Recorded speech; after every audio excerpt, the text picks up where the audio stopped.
how to develop initiative. Coming down this morning, we were talking about various things in Encinitas, and one thing was the stand up there, the vegetable stand. One of the disciples said, she says, I just make them want those tomatoes and buy them, and onions and other such things. That's initiative. So in finding God, we should make it easy for God to buy. In other words, to want to buy our love, if we can put it that way. We must have initiative, especially in finding God, which is the paramount reason for this discussion, although we will discuss initiative under other categories except religion. First, what is initiative? A few definitions which I have looked up. First is a first move. You've got to have the initiative to make the first move. Another thing is self-reliant enterprise. Initiative means a self-reliant enterprise. Another definition, the ability of independent action. If you go along just being an automaton, there's not much initiative there, although you do have to use a little to move around. But to use independent action means using your initiative, to use action governed by soul consciousness. And finally, it takes initiative to get out of the rut of ordinary living. So with those few things in mind, let us say a few things about the cardinal requirements of initiative, the ABC, so to speak, of initiative. What are they? Well, the first thing is that initiative means that truth must be the impetus. Truth must be the impetus in your initiative.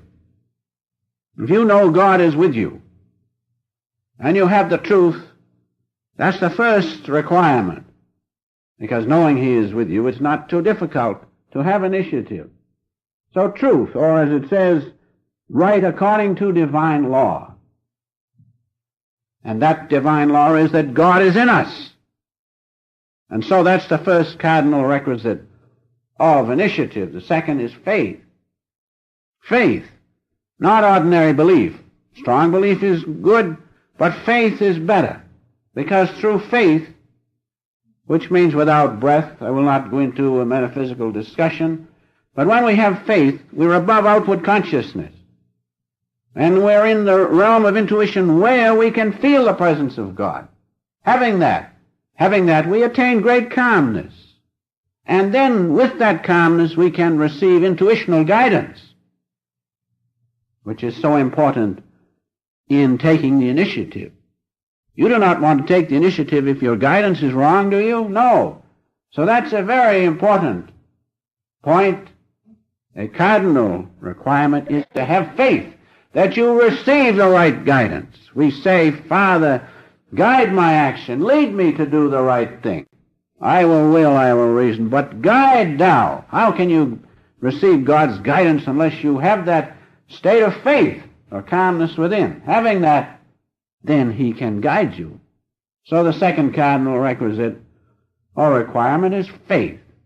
And another thing, when you have faith, your will, instead of being just the ego-guided will, is God's will in you. Is wisdom-guided will.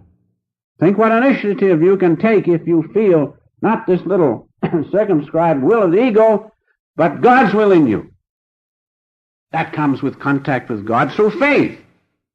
And so, having a strong will comes with faith. Faith is the second of the cardinal requirements for initiative. And the third is action. Action.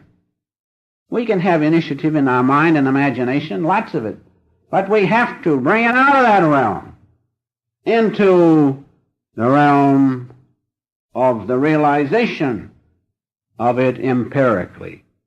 We have to bring it outside into worldly life, into religious life, into all sorts of life. So there you have the three cardinal requirements.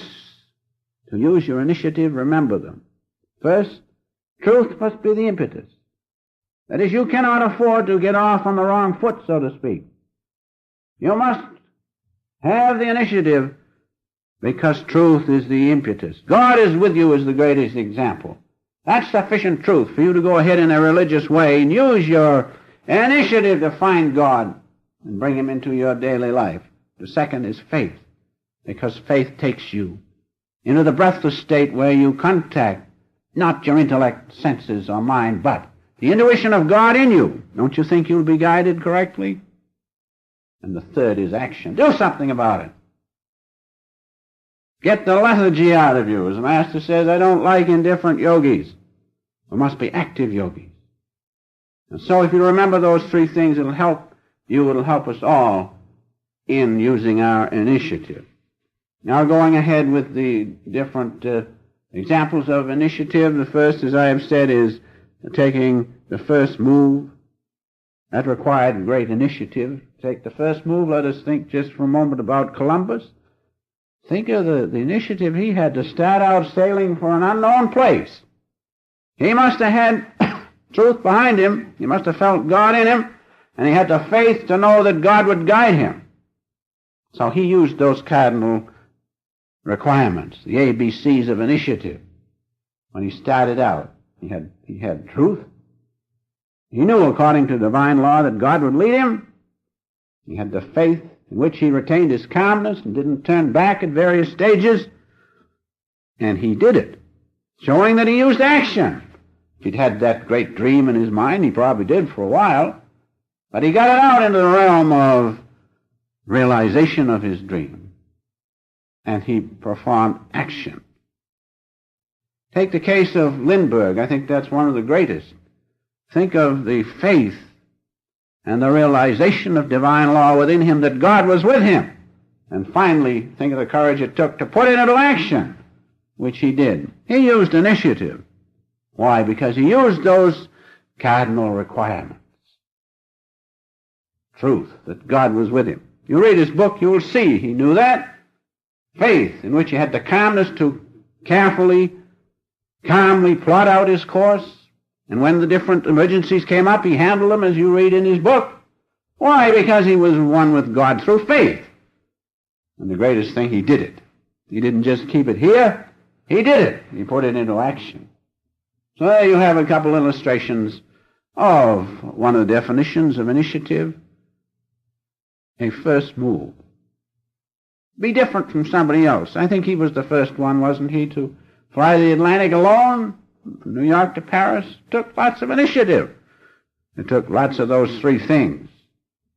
Truth, faith, and action. So we must do that in our daily life. Going on now to another phase of self-reliant enterprise, which is an illustration of initiative.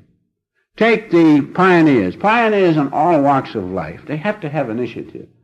Otherwise, they wouldn't be pioneers. It's a difficult course. As the Master used to say about self-realization, he says pioneers have a hard time. I'll say they do. If you had known what the Master went through in the early days and those who struggle along with him, you would realize it takes these three cardinal requirements of truth, faith, and action to push it forward. So, any self-reliant enterprise means an expression of initiative as the establishing of self-realization fellowship. And then we take other instances like the settling of America. Those people felt the truth within them. They felt the divine law within them, that God was with them, and that they, as children of God, should have the freedom of religion and all other things for which they came to America. They felt those three necessities for initiative. And they had the faith, did they not? As you read about their episode, what they went through the first winter. Why? Because they had the faith. And of course they put it into action. That's why they came here. And that's why they stayed, instead of returning when things did not turn out as they wished they would. And so remember, self-reliant enterprise is an expression of great initiative as illustrated by pioneers and early settlers, than we have in the scientists. Scientists use initiative all the time, ferreting out, working out new methods to find out eternal truths. And they too are guided by the three cardinal necessities for initiative. Scientists try the new. They're not satisfied with the rut. They try something new, and they use their initiative to do that.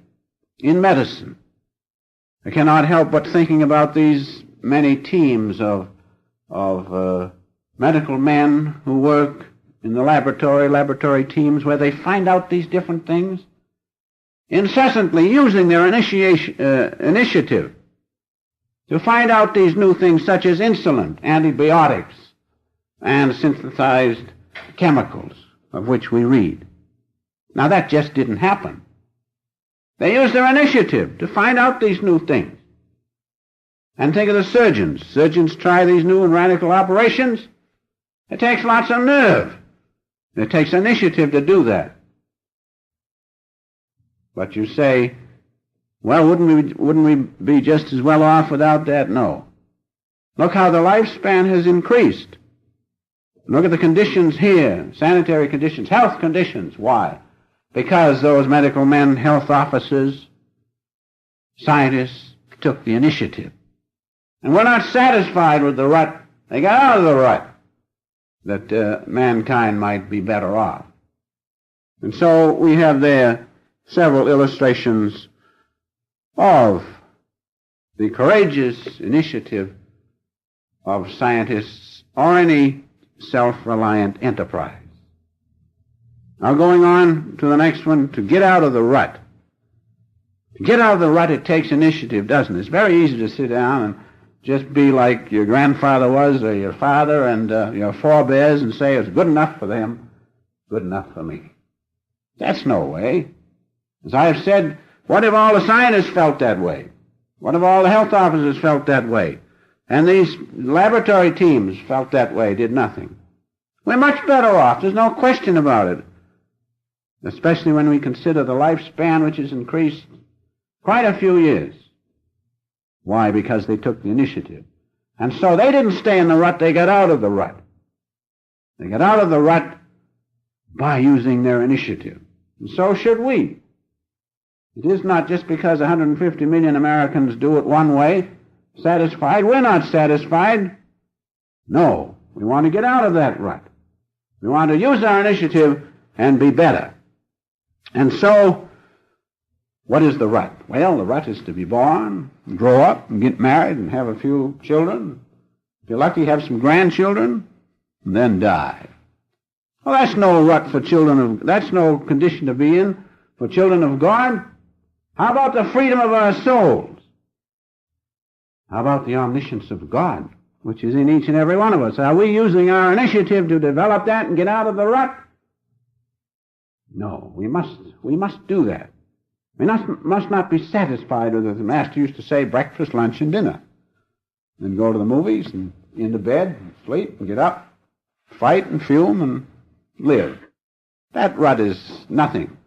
That isn't what we should be. We should be children of God, knowing His omniscience within us and making it our own. So we have to get out of the rut. How to get out of the rut?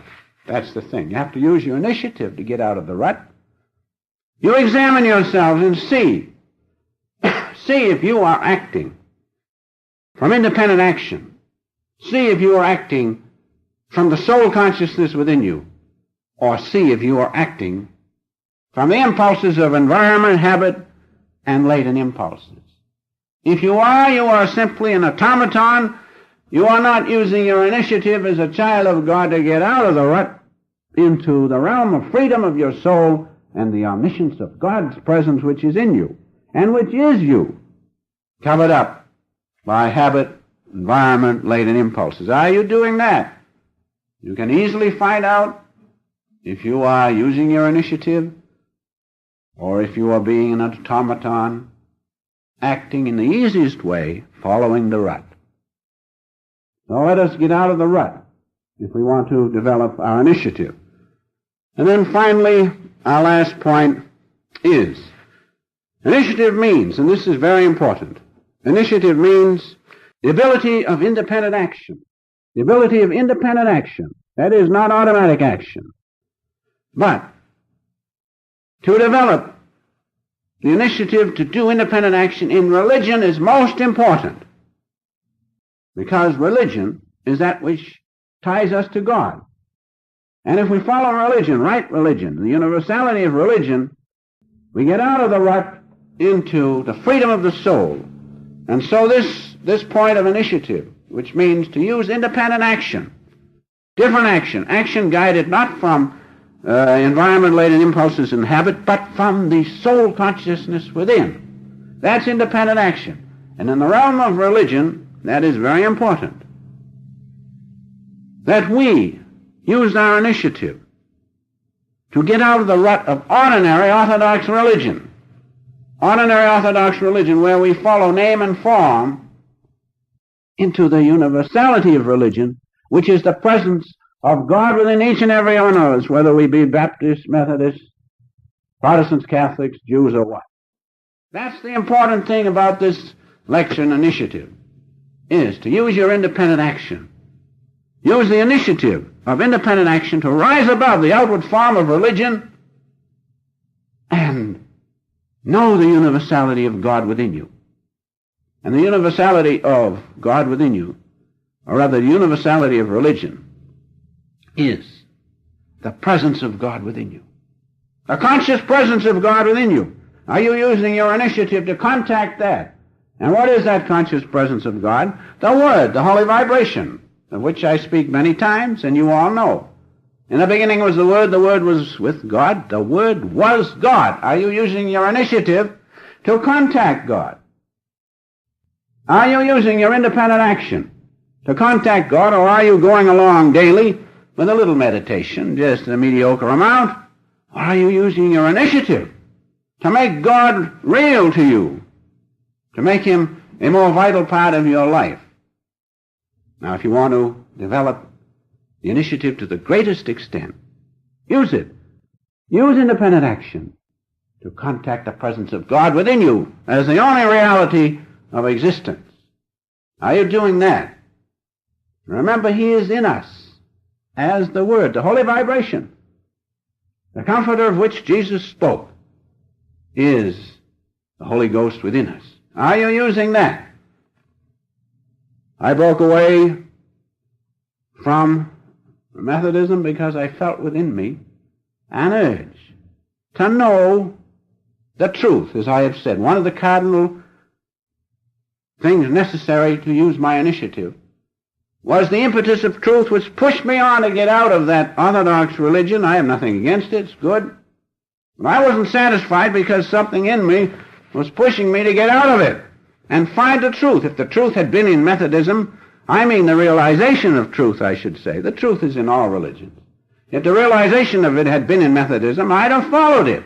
I couldn't find it. I used my initiative, and through independent action, I began to search to find out the universality of religion, or the presence of God in me, which, as Sri Yukteswarji says, is in everyone. And as you see the light of God at this point, whether you're Protestant, Catholic, or Jew, whatever you are, it's the light, isn't it? And it's in everyone. It's not in just the Methodists or the Baptists, thank God, or the Catholics or anybody. It's there for everybody. It's in everybody. It's universal. Are you using your initiative to find that? That's why using initiative to find God within you is the greatest point this morning. Do that. And so that urge pushed me on. The urge of truth. That's why that's one of the cardinal necessities of initiative, is to follow truth. Truth must be the impetus. The truth that I felt the presence of God in me and couldn't find it is what pushed me on to use my initiative, and which pushed you all on to join Self-Realization Fellowship. Now, with that, God must have listened, I guess, and He sent, and I found the Master. I went to him and I said, "Sir, I'm hunting for these things. It says in the Bible, if thine eye be single, thy body will be filled with light." I couldn't find that. He said, can the blind lead the blind? Jesus' words. He spoke the truth. Can the blind lead the blind? They both fall into the same ditch.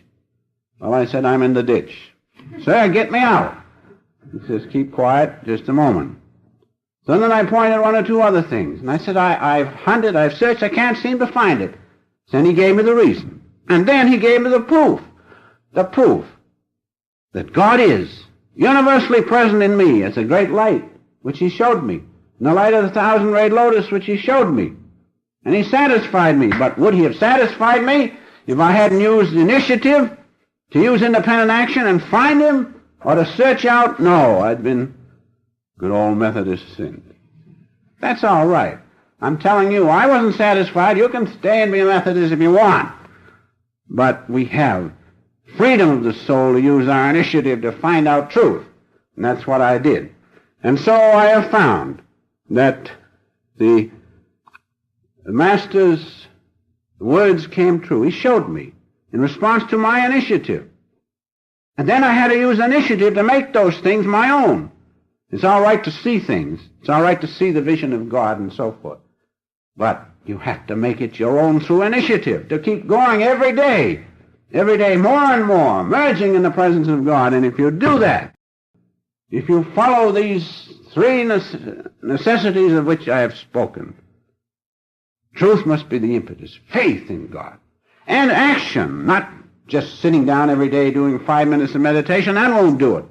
You've got to give some action to God. If you do that, you will, without question of a doubt, realize the universality of religion as the great light of God in you, as his holy vibration, his word. Having that, you will be so happy that you used your initiative. What did Jesus say? Jesus said, knock, and it shall be opened unto you. He should have said, knock hard. Hard is the initiative, don't you see? Knock with initiative, and the door will be opened unto you. And so I knocked as hard as I could, and through the grace of God and the Master, the door was opened. And I found the truth which underlies all initiative. And in closing, I'd like to read just from one of the Master's letters what I call a recipe for initiative. Listen carefully. It's better than all the words I can give you. And so he says, about initiative, have faith. Have more faith. Complain not. Bite more than you can in his name and chew it. Are you doing that? Are you coming home dead tired? Are you sitting up in bed in spite of that and chewing it? Finding God? Bite more than you can in his name, then chew it. Try more than you can. Imagine it. And then do it. That's initiative, isn't it? That's real initiative. Finally, last of all, remember, now is the time or never. We sit down tonight, we say, well, I'm kind of tired tonight. I start tomorrow. Now is the time, right now. Last of all, remember, now is the time or never. Meditate deeply at night. Throw yourself at the feet of God. Isn't that wonderful? Don't you think if you do that, you'll have initiative? Throw yourself at the feet of God. Steady coaxing is necessary. Sincere heart call to make him speak. You've got to have initiative to make God speak. Just wishing won't do it. You've got to use your initiative and feel him in your heart.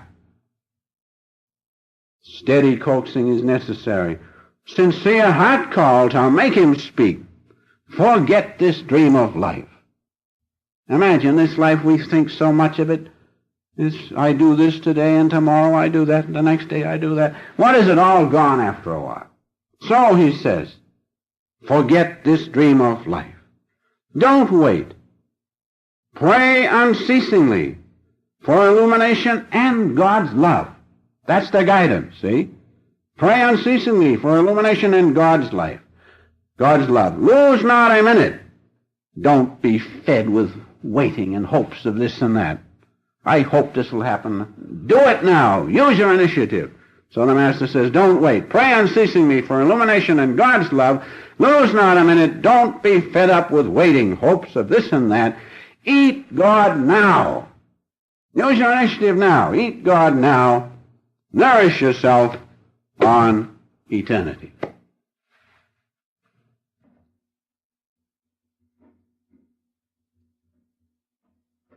Meditate just a moment, please.